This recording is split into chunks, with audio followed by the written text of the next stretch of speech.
রাজশাহীর ৩ পবা মোহনপুরের সাবেক এমপি জনাব আসাদুজ্জামান আসাদকে আজকে রাজশাহীর আদালতে তোলা হয়। মোহনপুর থানা পোড়ানো মামলা ১৮৪/২৪-এর ৭00-৮০০ জন অজ্ঞাতনামা আসামির মধ্যে আসামি হিসেবে গ্রেপ্তার দেখানো হয়েছে আসাদুজ্জামান আসাদকে।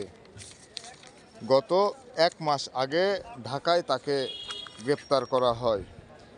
এ সময় আদালতে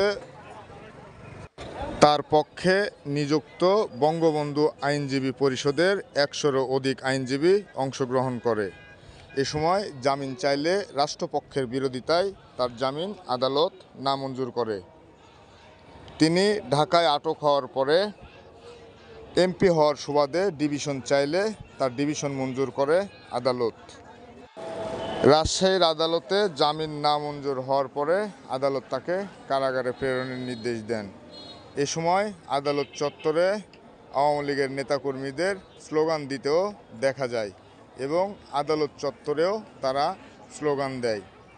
পরবর্তীতে আইনশৃঙ্খলা রক্ষাকারী বাহিনীর বিশেষ নিরাপত্তায় আদালত থেকে তাকে কারাগারে নেওয়া হয়।